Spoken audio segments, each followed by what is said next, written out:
W Radio, la radio del hoy.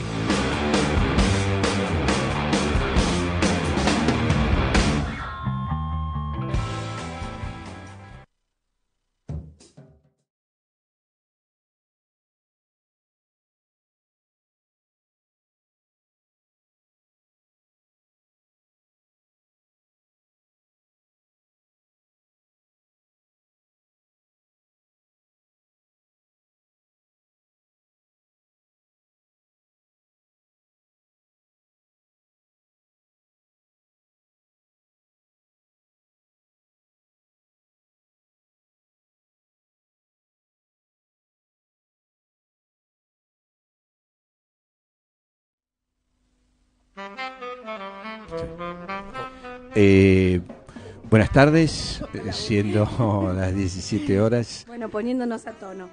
Damos comienzo a nuestro programa de hoy de radiofonía. Aquí me acompaña Marta del Cito. ¿Cómo te va, Marta del Cito? ¿Cómo andás? Hola, ¿qué tal? Buenas tardes. Y bueno, estamos con nuestro invitado de hoy, Bruno Bonoris. ¿Qué tal? Sí, yo recién confundí tu nombre. Me decía, bueno, tiene como una sonoridad, ¿no? Con Boris Vian. Sí, es muy habitual. Muy habitual. El cambio Bonoris por Boris. Sí. O sea, bueno, es un buen. si dicen Boris, yo me doy vuelta. Queda bien, ¿no? Tiene potencia. Tiene potencia. Así que bueno, en unos minutos vamos a estar charlando con él con respecto a la presentación de su libro, un libro que nos acercó, lo tenemos aquí. Después vamos a seguir hablando al respecto. Pero bueno, vamos a escuchar un poco más de nuestra música y lo presentamos más formalmente a Bruno.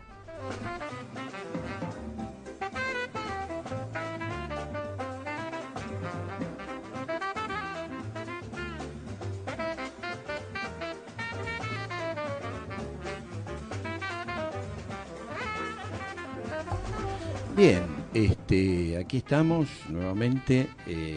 Marta, ¿tenés ahí como para leer? ¿Para presentarlo? Sí. Como corresponde. Como corresponde. Vamos a hacer una presentación formal. Dale, por favor. Bueno, Bruno Bonoris es psicoanalista, licenciado en psicología de la UBA, magíster en estudios interdisciplinarios sobre el sujeto, Facultad de Filosofía UBA, docente de psicopatología, Cátedra 2 UBA, ex becario investigador UBA y CONICET, CIT. UBACIT. Sí, UBACIT. Docente de posgrado en Argentina, Chile y México, ex residente de psicología clínica en el Hospital Ramos Mejía, miembro de APOLA, Apertura para otro Lacan, autor de diversos artículos en medios nacionales e internacionales y autor del libro El nacimiento del inconsciente. El nacimiento del sujeto del inconsciente, que es el libro que vamos a estar charlando hoy. Así es. Bueno. ¿Vos querés decir algo más, Bruno? Por ahí No, suficiente. Gracias por la presentación. ¿Qué tal, Bruno? Me decías que es un libro que se publicó recientemente, que has estado presentándolo en diversos lugares, ¿no? Que estás teniendo como una buena recepción, estabas como... Sí. El libro se publicó en abril y afortunadamente está teniendo muy buena recepción. Lo presenté en Buenos Aires en primer lugar, después lo presenté en Santiago de Chile, en Tucumán y ahora en octubre lo vamos a presentar en México. Así que estamos ahí mostrando el libro, ¿no? Por distintos lugares. Te decía que hay muchos de nuestros oyentes que nos escuchan desde México, así que podés decirles que pronto vas a entrar. Pronto, en el mes fines de octubre, sí. Todavía no tengo bien las fechas precisas, pero última semana de octubre voy a estar por ahí. Así que bien, bárbaro. Uh-huh. Bueno, Bruno, contanos, ¿qué te llevó a publicar un libro que hable del inconsciente, ¿no? O sea, del nacimiento del sujeto del inconsciente, digamos? Que ya de por sí es un título interesante, digamos, ¿no? En el sentido de que plantea un nacimiento, ¿no? Uh-huh, sí. En principio creo que lo que ya hace muchos años, creo que desde que era estudiante, que me inquietaba me generaba bastantes interrogantes como como todos los presupuestos universales del psicoanálisis, ¿no? De la obra de Freud especialmente, esa pretensión de universalidad, quiero decir, ¿no? Por ejemplo, el complejo de Edipo, la pulsión, bueno, el inconsciente, los conceptos tal como los trabaja Freud, pensados como, en algunos casos como atributos inherentes al ser humano, por decirlo de algún modo. De hecho, bueno, toda la explicación de Freud buscando el complejo de Edipo ahí en una teoría, una pseudo-teoría antropológica, etcétera. O sea, siempre como que me inquietaba eso, de que el psicoanálisis se formulara como una teoría que explicara el ser humano a lo largo y a lo ancho del mundo y a lo largo de la historia. Y trabajando con Alfredo Edelstein, me encontré con que él insistía bastante en una noción de Lacan, que es el concepto de sujeto de la ciencia, que aparece ahí está en muchos textos, ¿no? Pero aparece con mucha fuerza en el texto de la ciencia y la verdad, donde Lacan dice que el sujeto de la ciencia es el sujeto del inconsciente, el sujeto del psicoanálisis, en verdad, dice. Y donde ya plantea entonces como un primer indicio, una primera pista para ubicar el sujeto del psicoanálisis de una perspectiva, podríamos decir, histórico/epistemológica, que entonces ubica el psicoanálisis muy vinculado al surgimiento de la ciencia. Y bueno, y con esa inquietud arranqué a buscar en principio en la obra de Lacan cuáles eran los lugares donde él trabajaba este problema. Me encontré que eran en varias oportunidades. Y bueno, como son las investigaciones, que uno arranca y bueno, se va ramificando. Claro. Pero en definitiva el espíritu del libro es tratar de ubicar cuáles son las condiciones de posibilidad de surgimiento del sujeto del inconsciente, y no es tanto una tesis histórica, digo histórica, epistemológica, porque tiene que ver con... Haces un recorrido de alguna manera del concepto, digamos, del concepto del inconsciente, ¿no? Digamos, porque en cierto punto es una elaboración, ¿no? El inconsciente freudiano, y de alguna manera, la conceptualización de alguna manera lo pone en relación a una teoría, digamos, una forma de entender también una práctica, ¿no? Sí, absolutamente. Pero en algún, digamos, creo que una vía, como te decía, tenía que ver con esto, como les decía, tenía que ver con esto del sujeto de la ciencia en Lacan, que vincula mucho el sujeto del psicoanálisis con la ciencia, es decir, con el problema del saber y la verdad.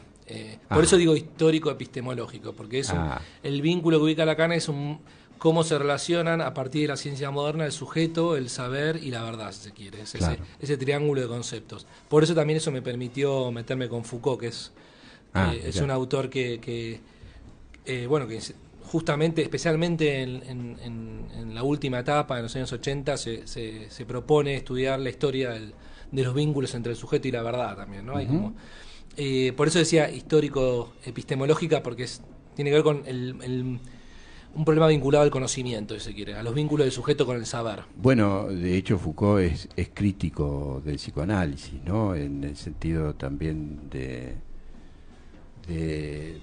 una lectura, ¿no?, que se hace del psicoanálisis, por lo menos, ¿no? En relación a la ¿cómo es que se llama? La genealogía de la sexualidad, los 3 libros de la historia de la sexualidad. La historia de la sexualidad. Sí. ¿No? Ahí de hecho creo que también creo que tiene que ver con mi filiación Foucaultiana, todo el interesarme por el problema de la historia, la importancia de la historia en psicoanálisis, porque sí, en efecto hay una crítica de Foucault al psicoanálisis en la medida en que se pretende como una teoría, una práctica por fuera de la historia, justamente. Claro. Por lo cual, sí, también esa es otra vía que me interesa bastante, la Foucaultiana, digamos. Mirá qué bueno. Y esto del nacimiento del sujeto del inconsciente, Bruno, ¿vos lo ubicás en algún momento? ¿Ubicás un momento en Freud y un momento en Lacan? Yo todavía no tuve el gusto de leer el libro, pero esta palabra nacimiento ubica un tiempo, ¿no? Sí. ¿Vos cómo lo pensás? Sí.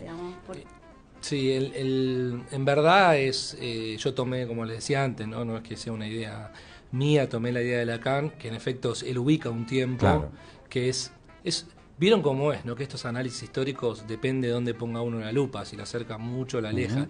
Estos son análisis, si se quiere, históricos, pero muy amplios, y Lacan lo ubica en el siglo XVII. Ah, claro. Es decir, lo ubica justamente con el surgimiento de la ciencia moderna. claro, Descartes, ¿no? Y por otro lado, sí, la ciencia moderna en el sentido, por ejemplo, de Galileo o la formalización matemática de la ciencia, por un lado, y por eso también desde ese lugar está toda la obra de Coiré, digamos, que Claro. el epistemólogo de Lacan, digamos, ¿no? que es quien tiene esta hipótesis también del surgimiento de la ciencia moderna a partir de la formalización matematizada, digamos. Y por otro lado, como vos decías, el cogito cartesiano, que sería algo así como los fundamentos ontológicos de la ciencia moderna. Entonces el aspecto filosófico y científico, pero sí hay una fecha que sería, no la fecha donde nace el sujeto del inconsciente, pero donde se da, digamos, se produce un trastocamiento en el orden del saber y la verdad que permite la posibilidad, si quiere, que haya un sujeto del inconsciente. Obviamente el surgimiento estricto del psicoanálisis es a partir de Freud y sus conversaciones con sus pacientes histéricas. Por eso también hay dentro del libro un capítulo ahí como dedicado a toda la primera parte de la obra freudiana. Que ahí cobra una particularidad interesante, digamos, ¿no? El planteo freudiano de inconsciente, ¿no? En el sentido también el de que por ahí lo lee Lacan, digamos, ¿no? Porque Lacan hace una lectura desde otro lugar, digamos, ¿no? Desde un supuesto que es que el inconsciente freudiano está estructurado como un lenguaje, por ejemplo, ¿no? Sí. Digo, que es una hipótesis de lectura que él desarrolla, ¿no? Después, bueno, va teniendo sus distintos caminos, ¿no? De hecho, qué sé yo, se puede plantear también distintos tiempos de Lacan, ¿no? Pero arranca desde ahí, digamos, ¿no? ¿Qué particularidad te parece que encontrás ahí en este planteo freudiano respecto de la histeria, digamos, ¿no? Con respecto a Dora?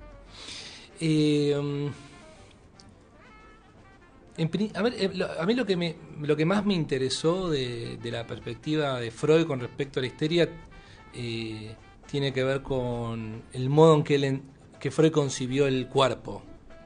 Digo, porque viste que justamente, ¿no? El nacimiento de la histeria freudiana, está íntimamente vinculado al problema del síntoma conversivo, del síntoma corporal. Claro.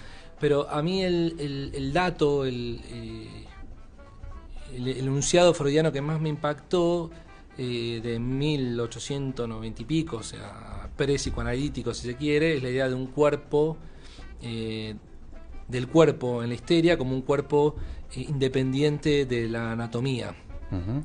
Es decir, un cuerpo que no se confunde con el cuerpo somático, claro, con el soma, es decir, el cuerpo de la medicina, ¿no? Y tampoco se confunde con un cuerpo mental o con una idea de cuerpo, porque en esos textos lo que Freud plantea con respecto al cuerpo histérico, independiente de la anatomía, es que es un cuerpo afectivo.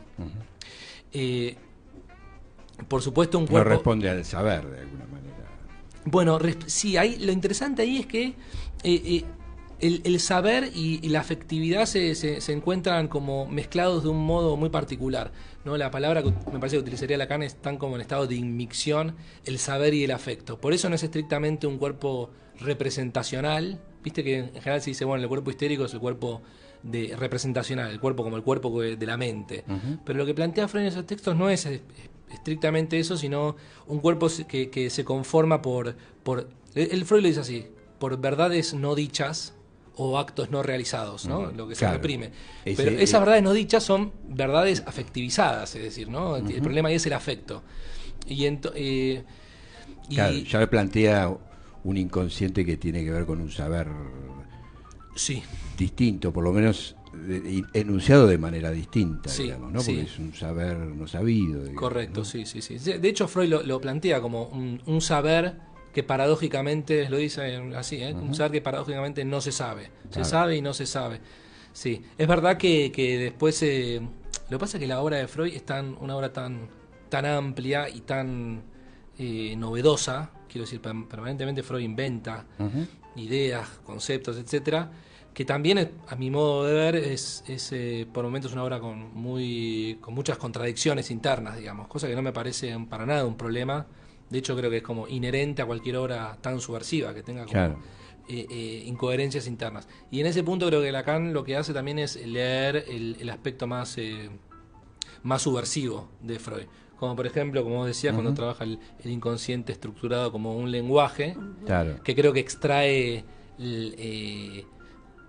toda la parte menos, ¿cómo decir?, menos instintual o menos energética del inconsciente, ¿no? Y lo plantea justamente, bueno, en la interpretación de los sueños, psicopatología de la vida cotidiana, esos textos donde son problemas de lenguaje, podemos decir. O sea, es una muy buena idea. Sí, lo despeja también de la crítica que hace Foucault al psicoanálisis también, ¿no? De alguna manera, porque en cierto punto, ¿no? Foucault, por ahí vos, que sos más apasionado, lo puedas decir mejor, digamos, ¿no? Pero en cierto punto pone al psicoanálisis también como una producción no dice del discurso él, porque él habla sobre el poder, digamos, ¿no? Su punto de vista es del poder y de lo que hacen los cuerpos en todo caso, ¿no?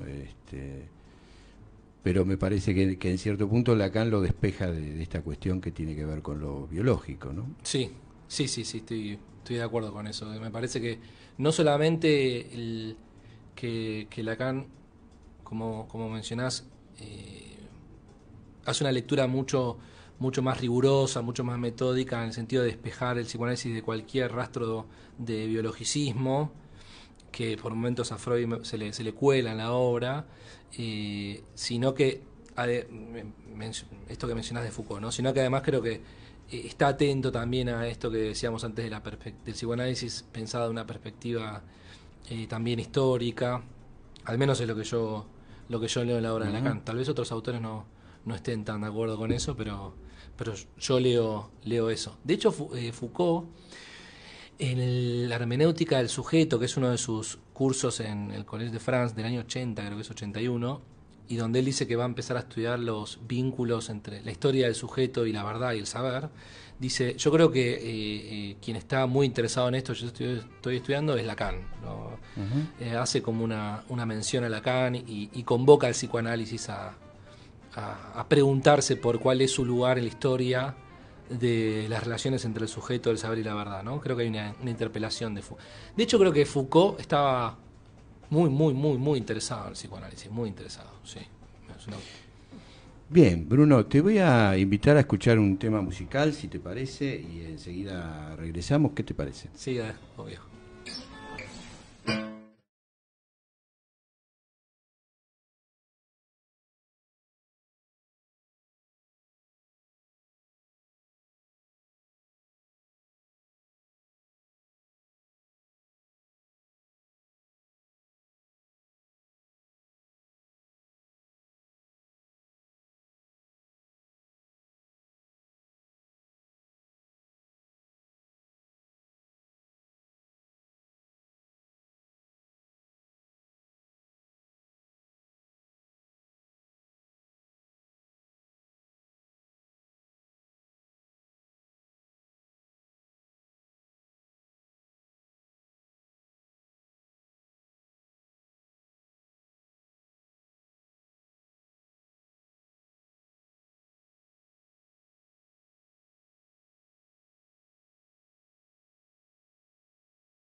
Bien, aquí estamos nuevamente escuchando un tema de los Beatles, que bueno, que lo eligió Bruno, ¿no? Sí, Lindo. Gracias por la posibilidad de elegir unos temitas. Y bueno, un poco hicimos un paneo de por dónde va el libro, digamos, ¿no? Que seguramente es más interesante leerlo porque no tiene, la verdad que es un libro bastante extenso, ¿no? La verdad que es como un recorrido bastante extenso. Estaba mirando los distintos capítulos y haces como un paneo interesante. Yo recién te contaba un chiste de Tute, te contaba, es un chiste gráfico, ¿no? O sea, viste, los chistes de Tute es humor gráfico, ¿no? Pero que bueno, es un poco la escena habitual que él recrea, que es la escena de un consultorio de un analista, ¿no? En donde el paciente se arrodilla en el diván y dice, acá está, lo encontré, ¿no? Y el analista le pregunta desde atrás, ¿qué encontró? Mi inconsciente, dice, ¿no? Digo, y me parece, no sé si es muy gracioso el chiste, menos contado por mí, ¿no? Pero me habilitaba como para preguntar por ahí esta dimensión, ¿no? Que por ahí insinúa el chiste, digamos, ¿no? Que el inconsciente, que nos importa por lo menos a los analistas, es el que surge en un diván, digamos, ¿no? Con una persona que se pone a hablar ahí, sí, ¿no? En ese sentido quería, bueno, preguntarte qué te parecía que el libro ponía en esta dimensión, ¿no? Que podemos llamar la dimensión de la clínica, ¿no? O qué pensás vos, ¿no? En relación a este concepto tan central, ¿no? Que es el concepto del inconsciente puesto en la praxis, digamos, ¿no? En la práctica cotidiana de la clínica, ¿no? Sí. Es cierto que en general de la obra de Freud se extrae el inconsciente como una entidad, quiero decir, como algo que existe en algún lugar. Ese lugar en general es en el interior de cada uno de nosotros y que en algunos momentos sale a la luz. De hecho, la idea del sueño como vía regia del inconsciente plantea un poco eso, ¿no? Que a la noche baja las censuras, entonces lo que tiene uno adentro sale más fácilmente. Y eso también está íntimamente vinculado a pensar el inconsciente como algo que tienen los seres humanos. Quiero decir, que el ser humano tiene su inconsciente. Algunos lo saben, otros no, digamos. Sí. Y me parece que Lacan con respecto a eso sí hace un movimiento bien contundente, que es, en principio, quitar al inconsciente de la interioridad, quiero decir, ¿no? El inconsciente, desontologizar al inconsciente. Claro. Cuando en Seminario 11 dice el inconsciente no tiene estatuto óntico, tiene estatuto ético. Por lo cual me parece que la idea de Lacan es que el inconsciente es una posibilidad en la medida en que existe un vínculo particular con el saber y existe alguien, el analista digo, que trabaja con esa suposición, ¿no? Es decir, la suposición es sencilla, es que hay un saber más allá del saber yoico, digámoslo así, claro. Un saber que nos dispone y tal vez podemos preguntarnos qué es lo que ese saber nos dice, cómo nos conduce, etcétera. Pero se requiere justamente de alguien que esté en una posición que habilite esa pregunta. Claro. Y esa persona es el analista. Por eso el inconsciente, creo que esta es la idea de Lacan, ¿no? Tiene este estatuto ético. Bueno, y con todo lo otro que dice Lacan, que es que el inconsciente es que está en la superficie, que no hay que ir a buscarlo más allá de las... Claro, por eso está en lo que se dice. Que está a la espera de realizarse. Está a la espera de realizarse. Claro. Y después esta idea fantástica con respecto al chiste que contabas. Sí, me parecía un chiste que es que el inconsciente, cuando dice Lacan, el inconsciente, la causa del inconsciente es una causa perdida, dice. Porque una vez que el inconsciente se realiza, ya no está. Quiero decir, tiene ese estatuto exactamente, tiene este estatuto evanescente. Cuando ya hubo inconsciente, ya lo perdimos, sí, ya lo perdimos. Claro. Nos quedan sus efectos. Nos quedan sus efectos, por supuesto. Sí, claro. Así que me parece que son dos modelos bien distintos. ¿El sujeto vos lo pensás como un efecto de esa aparición del inconsciente? Vos que trabajaste tanto con el sujeto. Sí, claro. A mí me interesa mucho diferenciar sujeto de inconsciente, porque muchas veces lo escucho pegado. Sí, bueno. En principio, Lacan trabaja, me parece, ¿no? Tengo esta idea, la idea de inconsciente, pero justamente matizada por la idea de sujeto. Por lo cual, el efecto, justamente, es un efecto sujeto. Es decir, claro. El inconsciente se manifiesta como un sujeto, podemos decirlo así, ¿no? Que es cuando Lacan, la clásica definición de sujeto en Lacan, la de un significante representa a un sujeto para otro, ¿no? Para otro significante. Uh-huh. Es decir, que el sujeto es lo que surge entre los significantes, claro, y lo que se produce como efecto de la concatenación, digamos, de la copulación significante. Es decir, el inconsciente ahí se manifiesta como sujeto. Es este sujeto evanescente, uh-huh, este inconsciente que cuando aparece, desaparece, etcétera. Después creo que se puede pensar otra idea de inconsciente, que ya no tanto como efecto, sino como una maquinaria de saber funcionando más allá de lo que nosotros creemos, podemos decir. Algo te escuchaba en esa entrevista que diste, que bueno, ese material que me llegó a mí, en relación a esta maquinaria, ¿no? Y yo pensaba, bueno, en relación maquinaria, se me agolpaban algunas, cuando vos ibas hablando, maquinaria de saber, maquinaria de procesamiento de goce, maquinaria de verdad, digamos, uh-huh, de tramitación de alguna verdad, eso para que se me vaya despegando, porque te escuchaba y decía, bueno, son conceptos, yo escuchaba todo eso que ibas diciendo y pensaba, son conceptos fuertes, son conceptos difíciles, y importantes. Sí. Tenerlos como... Son difíciles también, ¿no? De eso pensaba, ¿no? La dificultad de articularlos bien. Sí. A mí, cuando decía esto del inconsciente como la maquinaria de saber, estaba pensando en, por ejemplo, cuando Lacan dice que el discurso del amo es el inconsciente. Uh-huh. Me parece que son dos inconscientes distintos, quiero decir. El sujeto del inconsciente como el sujeto efecto, ¿no? de la concatenación significante, este sujeto como causa perdida, lo que veníamos hablando antes. Y por otro lado el inconsciente como una maquinaria de saber para ponerle un nombre, pero podría ser un discurso, claro, ¿no? Un discurso que funciona más allá de cualquier tipo de deliberación subjetiva, quiero decir, más allá de que un discurso que uno no maneja. Exactamente, no un discurso que uno enuncia, sino un discurso que, yo lo diría así, que nos dispone. Que nos dispone, nos dispone, ¿no? Como que si habitáramos discursos, y uno de esos discursos es el inconsciente, podemos decir el discurso del amo como el inconsciente. Uh-huh.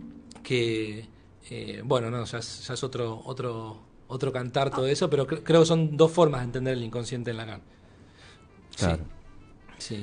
Para sintetizar, ¿no? Porque... Sí, bueno, es interesante esta cuestión del efecto, ¿no? Porque Lacan, ¿no? En los 4 discursos lo pone ahí como al sujeto como un efecto, ¿no? Uh-huh. Del discurso. Uh-huh. Claro. Pero en el discurso del amo, nos estamos poniendo ahí bien teóricos, pero en el discurso del amo, el sujeto aparece como reprimido, si se quiere, ¿no? Uh-huh. Está, ¿no? Lo que aparece arriba de la fórmula son los significantes, claro, digamos, funcionando, uh-huh, esa maquinaria de saber, por eso decía, y el sujeto aparece como velado.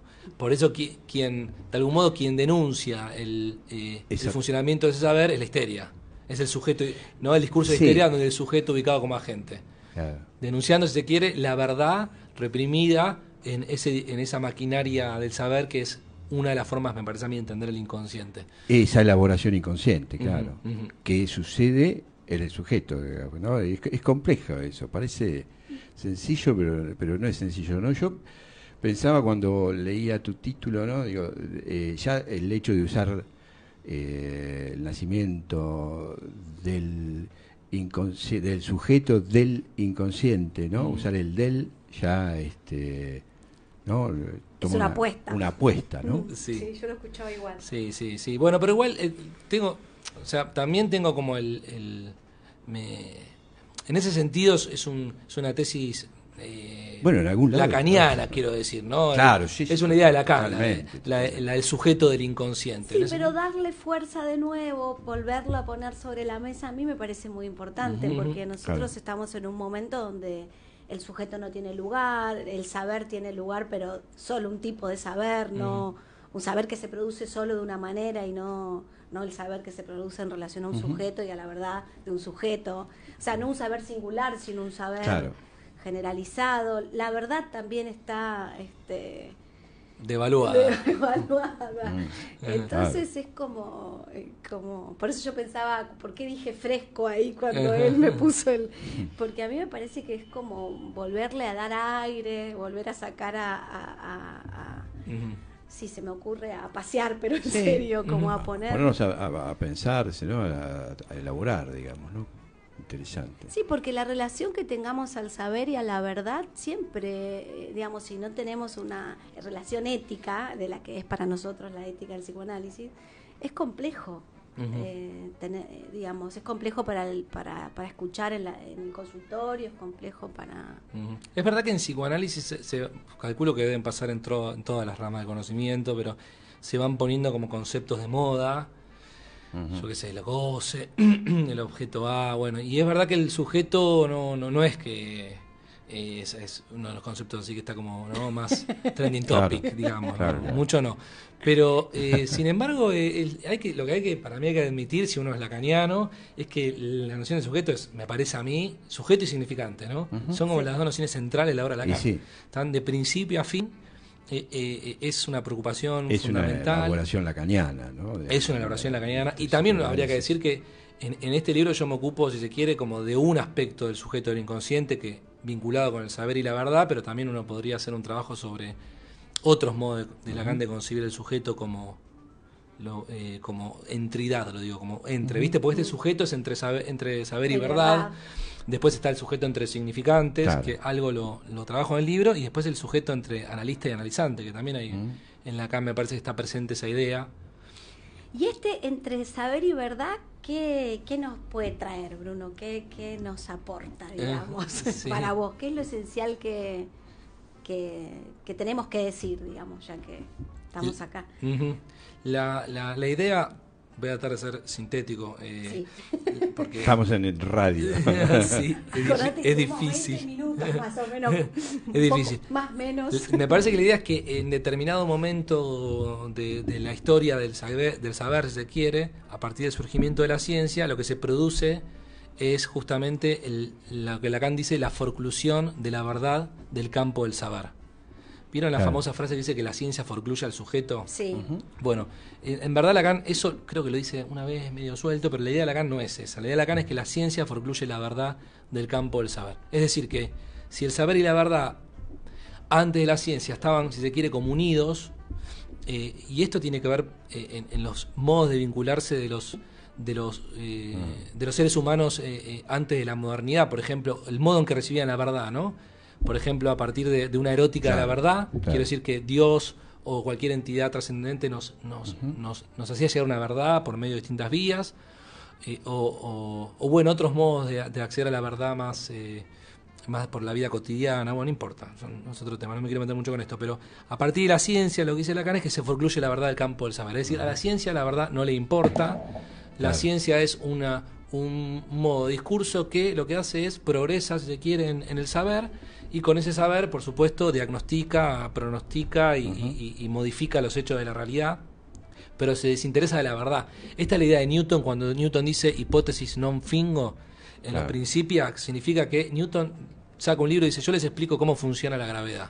Ahora, no me pregunten por qué funciona así, quiero decir, quién hizo que esto funcione así, o no me pregunten ni qué es la gravedad. O sea, él dice, yo tengo causa. Exacto, sí. No me preguntan el objeto causa de esto. Sí, claro, sí, justamente lo que se forcluye es la verdad como causa. Claro. Exactamente. Y eso produce, si se quiere, un efecto en la subjetividad, es decir, la pérdida del ser humano de acceder a una verdad a partir de un saber. La pregunta sería algo así como, ¿dónde está la verdad una vez que ya no la posee Dios? Claro. Y Dios dirá, Lacan dirá. Viene bien. Y bueno, para nosotros, si Dios es inconsciente, estamos en eso iba a decir. Lacan dirá, toma de posiciones, ¿no? Lacan dirá, Dios es inconsciente. ¿No? Claro. Dios dirá, Lacan es inconsciente. El inconsciente de Lacan. Sí, y me parecía por ahí, por eso, ¿no? Digo, espero que nos hayan seguido en todo ese rebus. Que a nosotros nos pareció tan claro. Nosotros nos quedamos con la claridad. Pero bueno, por ahí se trata de esto, ¿no? De ir tendiendo puentes. Así que bueno, vamos a escuchar un segundo tema que me parece que habla de de algunos puentes.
Suele pasar en la radio, siempre no nos quedan cosas que quedan por fuera del aire, ¿no? Que están buenísimas, ¿no?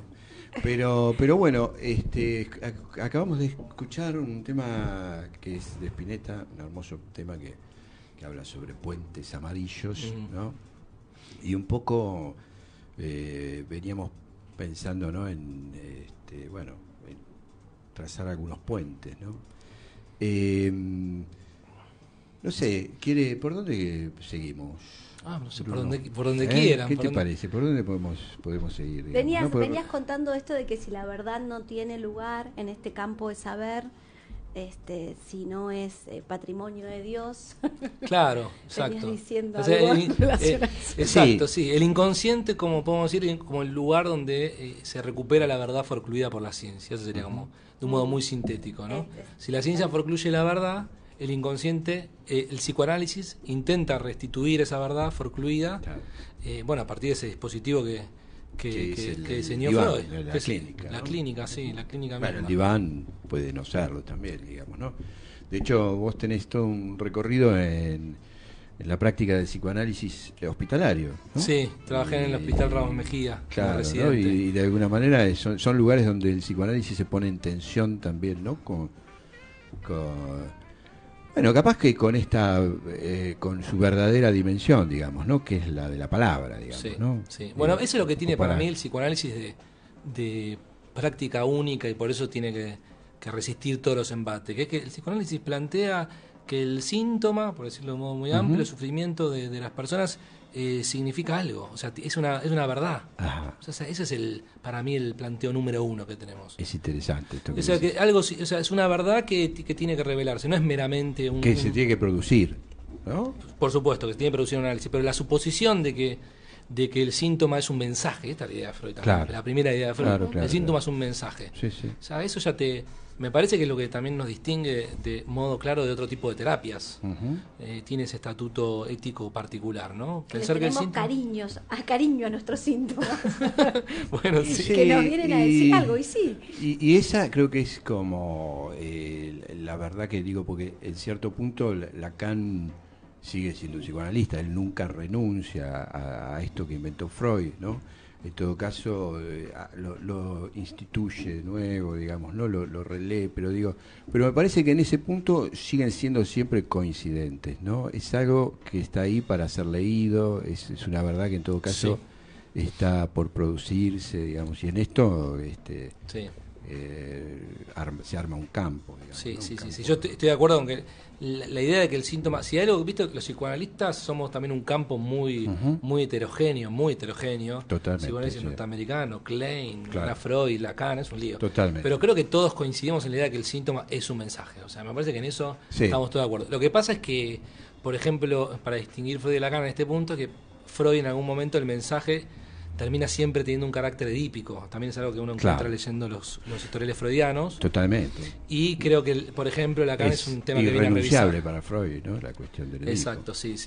En ese sentido, los principios freudianos, ¿viste? Cuando Freud comienza lo dice de un modo muy claro, que es que él no...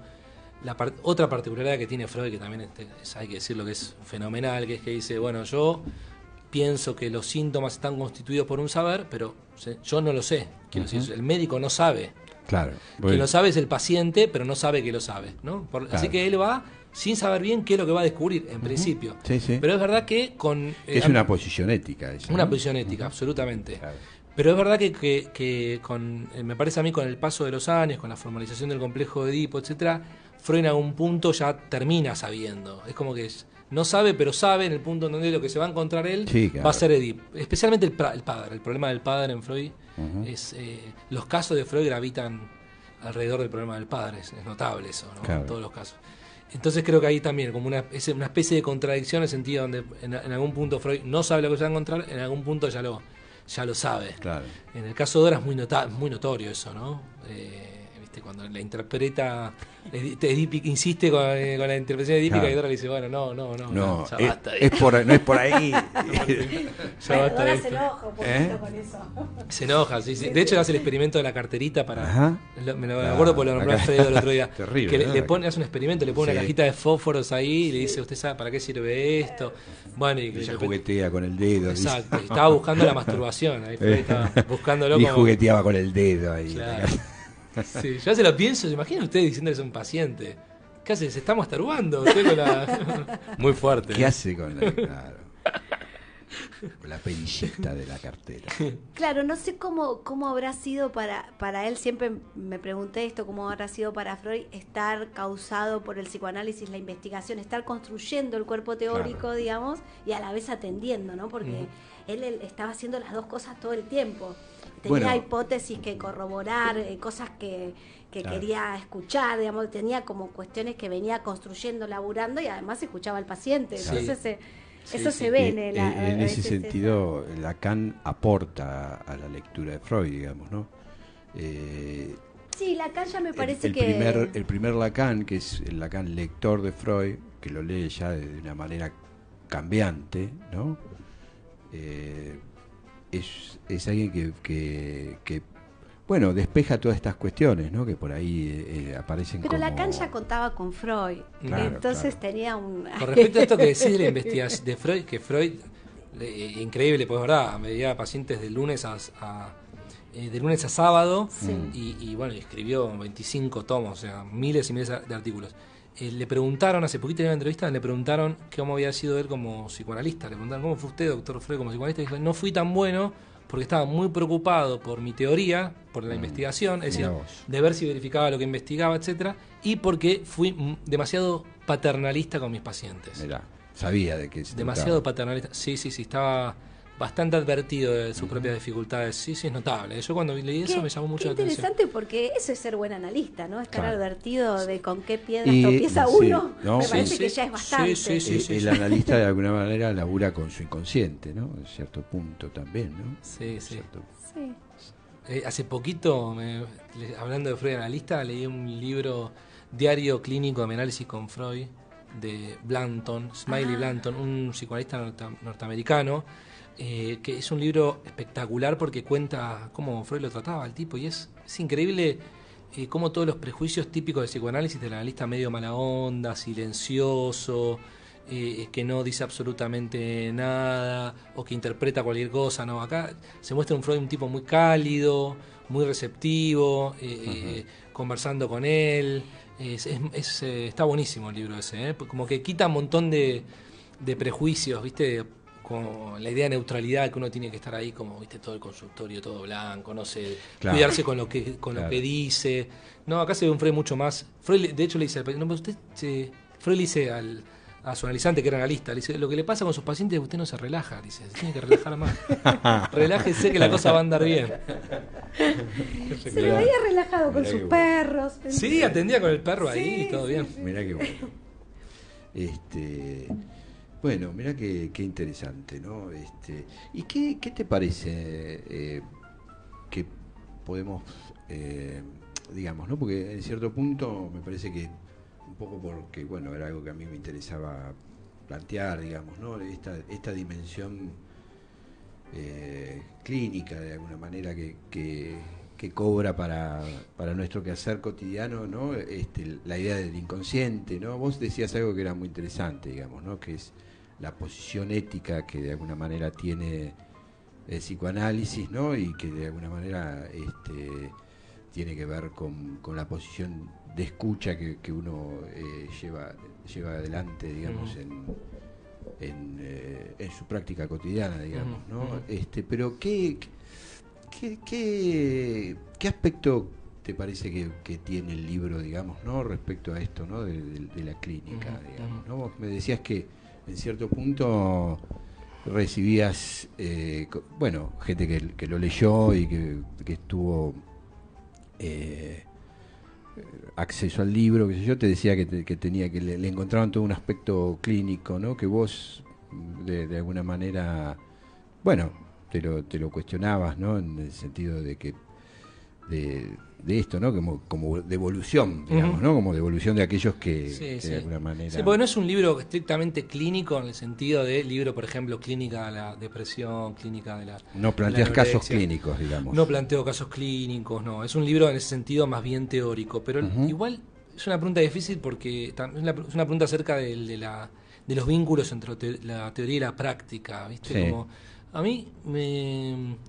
Y vos eso... Por eso no estoy muy seguro si es correcto distinguir libros más clínicos que otros. Para mí libros irrelevantes y libros relevantes, quiero decir. Qué interesante. Los buenos y malos. Qué interesante. Y sí, porque quiero decir, cada vez que uno, cuando uno escucha a un paciente, cuando uno va a decir algo, tiene un plafón de saber. Por supuesto que uno no está todo el día permanentemente al tanto de todos los saberes, los conocimientos, las ideas, los prejuicios que tiene. Por suerte no. Sí, sería un poco paranoico, ¿no? Por suerte funciona la represión. Exacto. No se relaja con los perros, ¿no? Total, sí. Pero quiero decir, que los hay. Sí. Y en el sentido de lo que... No es sin eso. Lo que uno lee, digamos, las cuestiones teóricas que uno lee. Por ejemplo, cuando uno lee Lacan, Lacan es un tipo estrictamente teórico. Sí. Y es evidente que la lectura de esos textos tienen relevancias clínicas. Por ejemplo, a la hora de tener determinado tipo de prejuicios espaciales. Por ejemplo, el inconsciente. O sea, creer el inconsciente es algo que existe en tanto tal. Claro. Mirá, un ejemplo muy sencillo.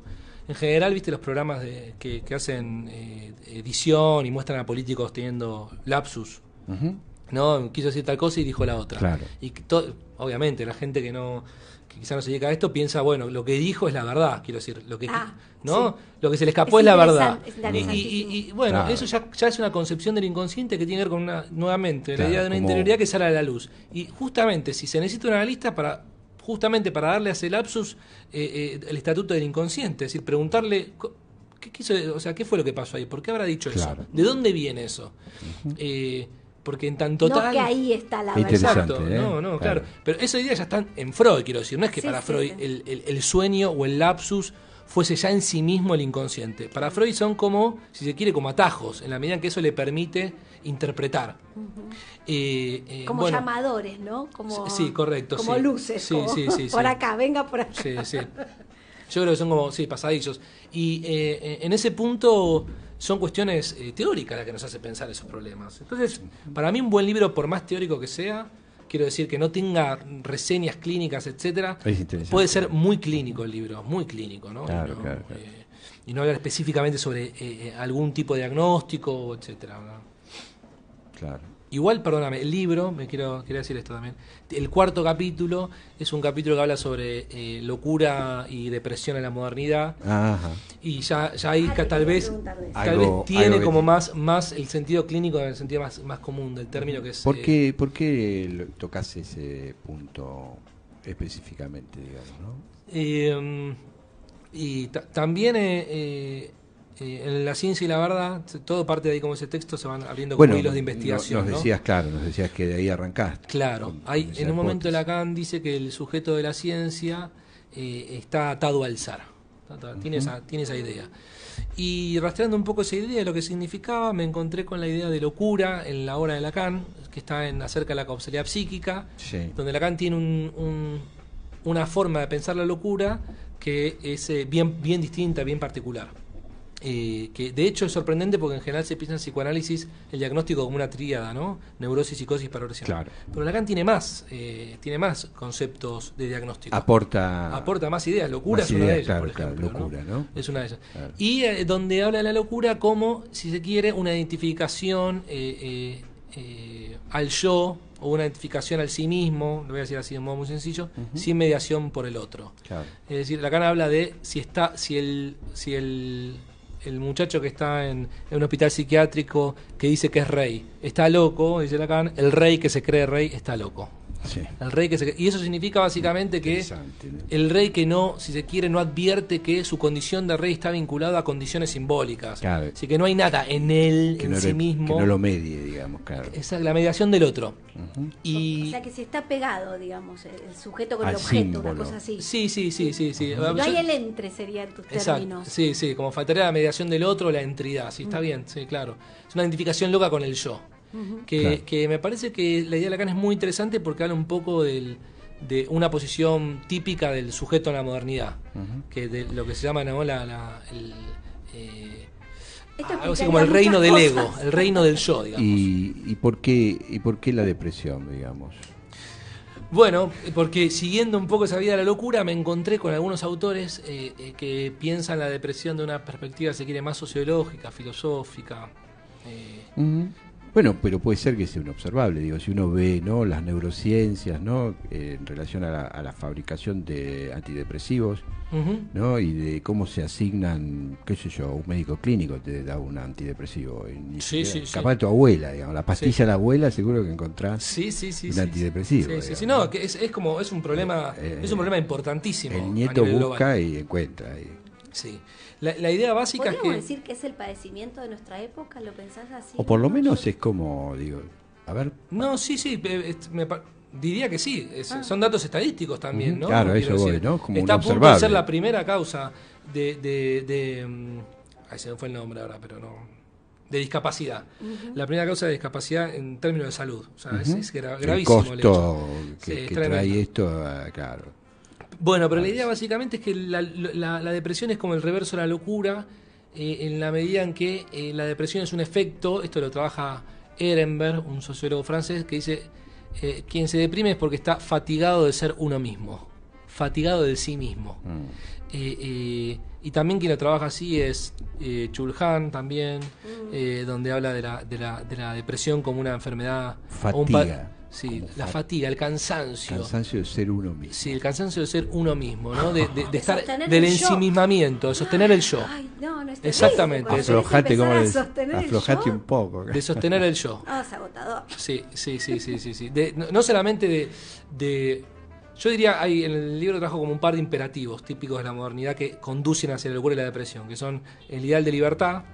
Ah, mirá, porque hablabas de los ideales también en esta entrevista, ¿no? Porque son ideales que se presentan como en primera instancia como cosas que uno diría... Como un yo mejor. Claro, sí, cada más libre, más mejor, para decirlo así.